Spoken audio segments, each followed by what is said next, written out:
solve large, intractable problems. It's a new venture altogether. Your brain is a wild horse there. Because remember, writing is not a team sport. You are not selling horse carriages when there are cars. I want to be known only as the trusted advisor. More like a tourist. Play to Potential podcast.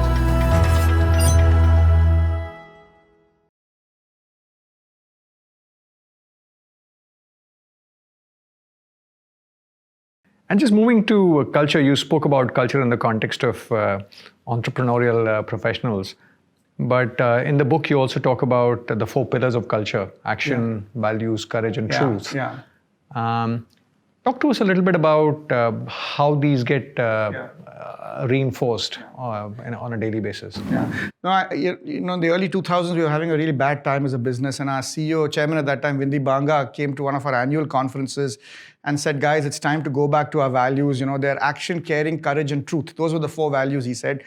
And all of us had a rollicking time with that. So every time in the canteen, we would keep making fun, and it just sounded like jargon, and that's how it sounded. And maybe we could have phrased it better, and sometimes there's something. But, now when I was sort of I interviewed many, many people, and one of the techniques I do in market research is not ask people about the values, but ask them what their favorite memories about HUL, right? What are your stories that you remember? And when I grouped those stories, I found quite perplexingly, and I told Vindy this, and I also sort of admitted to him that I laughed, but a lot of those stories were coming in the buckets of action, which is the same entrepreneur professional thing, caring, which kind of demonstrated itself mainly in terms of employees who are either ill or who pass away in the course of service. Courage, which is standing up, and again goes back to mavericks of standing up to power and speaking truth to power, and truth, which is basic honesty. So these were the 4 stories that came. So people didn't express them as values. I kind of synthesized back to something that I had heard as a young manager. And when I think about some of these stories and why do these 4 values, right? Because values, all companies have values. Enron had written its values all over its offices. Right? It doesn't mean anything, right? It's just management jargon. So values are only values when people speak even if they don't use the word action, caring, courage, and truth, they must kind of live those values. When I sort of reflected deeply on what is the cause of the values, actually a lot of these are values of Unilever. Unilever itself is a unique company which gave these values to HUL 70, 80 years ago, and then, values reinforced themselves. And Unilever's history itself is interesting because it had, on the one hand, an English company with William Lever, who was he was a really ruthless businessman, eccentric, and a serious philanthropist. And a philanthropist not just in giving money, but he created this place called Port Sunlight, where he was very involved in the well-being of their workers. The Tatas and so on have been inspired by the Port Sunlight model of management. So the genetic code of Lever's has this caring element and this action element coming from its English heritage. And this very Calvinistic Dutch honesty and truth to power was a Dutch genetic strand that came in. So these are actually values that are pretty true to many of the Unilever companies. I would sort of in all humility say that that's probably the reason for HUL having these values. But back to, let's say, your reaction when Vindy Banga spoke about those values. Yeah.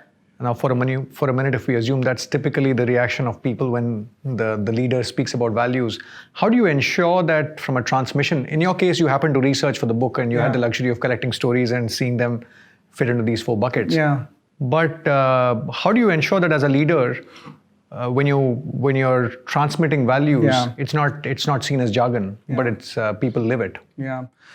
So I think there are 2 answers to it. The most superficial answer is it's a kind of branding answer. I think action, courage, caring, and truth could have been better branded. For example, in the organization that I run right now, which is Foods and Refreshments, we have 4 values, and I call it rebellious integrity, which I think is a better way of understanding what integrity means. Integrity doesn't mean following the book. It means sort of questioning the book all the time, but, always doing things which are in the interest of the business. So there is certainly in value speak, because values have become so much jargon, one must think a little bit about how one communicates it. But ultimately, DJ, I think that values should not be communicated. Values, it doesn't actually matter whether people know what the values of the company are and what those words are. They just have to live themselves, and you've got to see enough expressions of it all over the organization. And you've got to be clear as senior management, what is it that the core values of this company that have made it great are? And you have to find enough symbols or signs of it across. So you have to find it. I think it's a mistake to say that, do people repeat the values? Doesn't mean anything, right? But do people live it even if they don't know that those are the company values?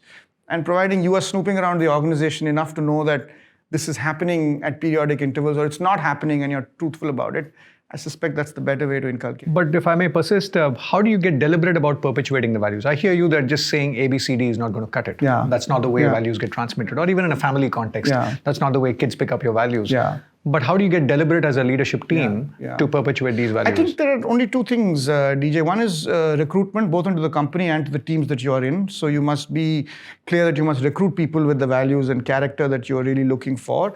And two is you have to live it. I mean, if you live it and your senior teams live it, then everybody sees it. If you don't find enough evidence of it in the organization, you're not living it. You're not doing enough. You might be talking about it, you're not doing enough about it. Got it. But I was just wondering, back to our discussion before we started this conversation around stories, if there was sort of a structured approach to, one is sort of living it, of course, that's hygiene. Yeah. But in the way that gets percolated through the organization, I was wondering if there was a systematic approach there.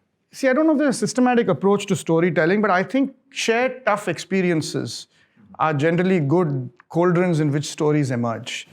So if you're able, that you can structurally do something about it. If you have people sharing difficult physical experiences or periods of time, etc., rural stints and so on and so forth.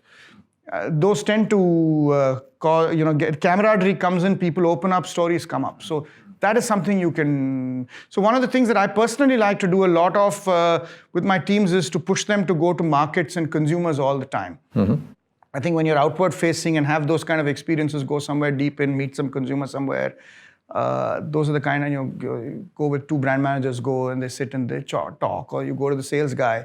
There was a really nice story that M.K. Sharma, who was our former vice chairman and chairman of ICSCI, gave me in the book, which is, in those days, we don't have it now. He wrote a long story about how an excellent piece of legal work he had done, and he had cracked some case in Jabalpur, and when he came, he found a letter which was a reprimand letter, which is, he said, the only reprimand letter I got in my life.